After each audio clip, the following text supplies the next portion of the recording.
और गुरु की आज्ञा आवही, गुरु की आज्ञा जा, कह कबीर सो संत है फिर आवागमन नशा। यानी गुरु को बहुत महत्व दिया सतगुरु महाराज ने।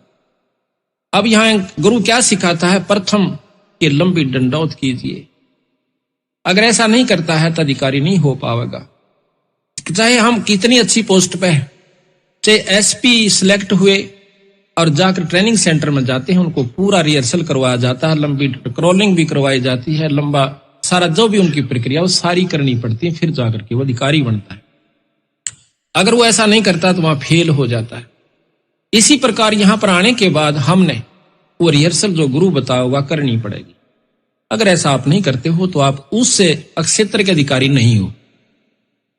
तो यहां पर सबसे पहला अहंकार रूपी राक्षस खत्म करने का एकमात्र रास्ता है कि हम अपने आप को दंडोत प्रणाम करें, अपने गुरु के सामने, संतों के सामने और साथ में अपने पूर्ण ब्रह्म परमात्मा इस ग्रंथ साहब के सामने। अभी आपको बताएंगे, कई भाई कहते हैं कि ये तो एक मूर्ति पूजा करते हो आप, दंडोत कर देना इस जड़ के सामने। इसका वर्णन देंगे, पहले हम आपको अहंकार का एक थोड़ा सा उदाहरण सुनाते हैं। गरीबदास महाराज कहते हैं कि ये रिहर्सल करते करते भी ये राक्षस अहंकार खड़ा हो जाता है। दंडोत प्रणाम करते करते, नम्रता बरतते बरते भी ये कहीं ना कहीं हमारे को ले डूबने की कोशिश कर लेता है। अगर जो नहीं करते उनके लिए की बनेंगे। एक अजाजील नाम के बहुत बड़े साधु हुए संत, उनके गुरु ने बताया कि बेटा साधना करा कर और बंदगी किया कर। बंदगी से एक यज्ञ का काम करती है, एक यज्ञ प्रणाम की होती है, प्रणाम करना भी एक यज्ञ में आ जाता है। कहते उसने 11 अरब बंदगी करी जब वो विष्णु धाम में जाता है, क्योंकि विष्णु का उपासक उनका संत। विष्णु धाम में जब जाते हैं तो वहां जाकर के क्या देखता है विष्णु भगवान के, भाई छोरे ने कमाई बहुत करी पर इसकी परीक्षा ले। कहता है आओ संत जी। भगवान विष्णु कहते आपने तो बहुत ज्यादा कमाई की। कहा महाराज बहुत हुई। भाई एक काम करें, क्या कि आप अपनी शक्ति से एक मनुष्य बनाइए। कि मैं बना सकता हूं? आप बना सकते हो। कैसे? आप कहो कि मनुष्य भव है। उसने फट कहा मनुष्य भव है। एक 16 साल का जवान लड़का बहुत खूबसूरत और बन जाता है और साथ में खड़ा हो जाता। कहता अजाजील तेरा परम साधन है कि आप इसको नमस्कार कीजिए।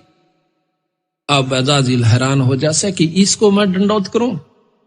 ये तो मेरा पैदा किया हुआ से, ये तो मेरा पुत्र हुआ, मैं नहीं करूंगा। अब विष्णु भगवान ने सोचा या इसकी करी कराई कमाई खत्म होने लग रही से बेचारे की। कहने लगा बेटा नमस्कार करना चाहिए। बहुत उदाहरण दिए। कहते हैं कि मेरे भृगु ने लात मारी थी, मेरा के बिगड़ गया रहे। नम्रता नहीं खोनी चाहिए, संत ने संतता नहीं छोड़नी चाहिए। क्या तेरी कमजोरी से अजाजील? अब कुछ भी को महाराज, ये भाषण में बहुत सुन रहा, ये प्रवचन मैंने गणे सुन रहा। ये अहंकार रूपी राक्षस अंत समय में भी खड़ा हो गया, जबकि उसने इतना अभिमान, इतना नम्रता पूर्वक कितनी बंदगी की थी। भगवान विष्णु ने सोचा कि इसकी करी कराई कमाई जाओ बेचारे की। एक ऐसा द्वार बना हुआ था जिसमें झुक के जाना पड़ता था दूसरी तरफ में। उस लड़के को कहा कि आप परे चले जाइए। वो लड़का परे चला गया। कहने लगे आजा अजाजील, इधर घूम का आते हैं, स्वर्ग दिखाऊं तूने। अजाजील विष्णु भगवान समेत मुकुट और चक्र सुदर्शन के ऐसे नीचा होकर के गर्दन झुका के और परली तरफ चला जाता, पर अजाजील नहीं झुकता। कहने लगा मैं जानू हूं तू छलिया है, तेरे छल में को नहीं आऊं। अब वहां पर वो अहंकार इतना अकड़ गया, अब क्या करे। वो चाहते थे कि यू एक बार न्यू भी करके निकला मैं फिर भी इसने पास कर दूंगा, पर नहीं हो पाता। कहता जा बेटा तेरे कैसे 300 कूतरू आओ यहाँ पर और गधे की जुन्नी में जा। वहीं पर महाराज कहते हैं अजाजील की बंदगी पल मां ही बहाई, एक पल में वह करी कराई कमाई उसकी सत्यानाश हो गया। तो इस प्रकार जब हम करते करते भी इतना अहंकार हमारे अंदर हो सका है, जो ना करते उनके ला के बनेगी, ये आप विचार कर लीजिए। तो हमने इस 5 तत्व के पुतले को 5 तत्व का ही जानना होगा। हम इसको शरीर मान बैठे, हम इसको अपना नाम देकर के संबोधित कर रहे कि मैं वो हूं, पर हम ये है नहीं। जो हमने दिख रहा है ये 5 तत्व का पुतला माटी का है और माटी में मिल जाएगा, समय दूसरी बात से कब आवश्यक। कबीर साहब कहते हैं कि साथी हमारे चले गए हम भी चालन हारे, भाई कागज में बाकी रही तात लागरी वारे। साथी हमारे चले गए, हम भी चालन वाले से, पर हमारे कागज में बरहरी से थोड़ी बहुत कमी, आप अभी अड़त गोली हो जाएंगे। तो जब जाना यहां से और फिर कमाई नहीं बनी तो भाई कोई फायदा नहीं, यहां पर चाहे चक्रवर्ती राजा होकर चला जा। गरीबदास जी महाराज कहते हैं पृथ्वीपति चकवे गए जिनके चक्र चलंत, रावण श्री के कौन गए इसे जालिए अनंत। जिन्होंने सतमार्ग नहीं पाया, जिनको पूरा गुरु नहीं मिला और सच्चा मार्गदर्शन नहीं हुआ और डट कर भक्ति नहीं बनी तो कुछ काम नहीं आओगा, यहां पर चाहे सारी पृथ्वी पर राजा होकर चला जा। गरीबदास जी महाराज कहते हैं कि अगम निगम को खोज ले तू बुद्धि विवेक विचार, उदय अस्त का राज मिले तो बिन नाम बेगार। उदय अस्त जहां से सूर्य उदय हो और अस्त जहां छपाए, अर्थात सारी पृथ्वी का राजा भी हो जाए, अगर भक्ति नहीं बनी तो ये राज भी बेगार होती है। बेगार को बहुत अच्छी तरह समझते हो, जिसमें अन्ना एक मिलानी डोड़ घनी हो, उसको बेगार कहते।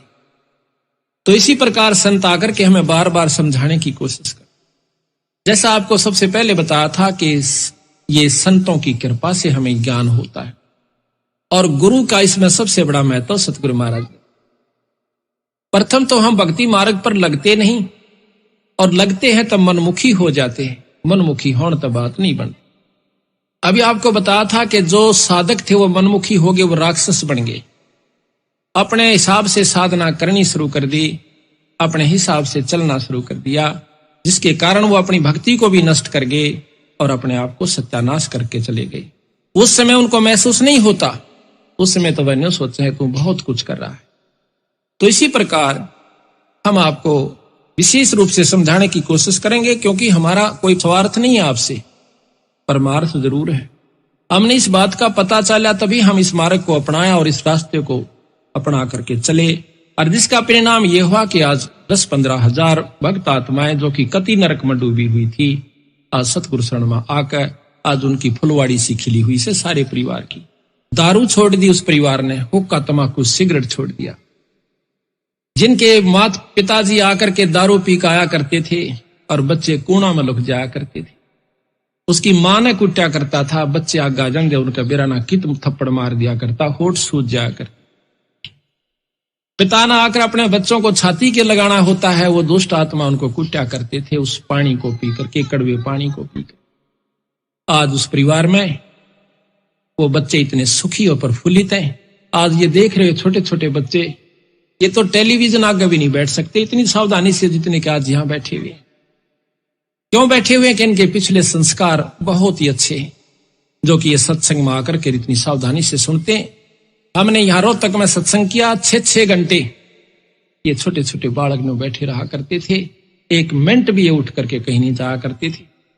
इनसे पता चला कि पिछले ऋषि हैं, ये पिछले संत हैं, जो कि ना कि यहाँ गाना है, ना कोई बजाना है, ना कोई टेलीविजन या कोई रिक्रिएशन का ऐसा साधन है जिससे कि आकर्षित होकर बैठे, पर इनकी आत्मा में वो कसक है, पिछला जो जन्म का संस्कार है वो प्रभावी है, जिसके कारण ये आज यहाँ पर बैठ करके और बड़े आदर से सुनते रहते हैं, बड़े ध्यान से सुनते हैं।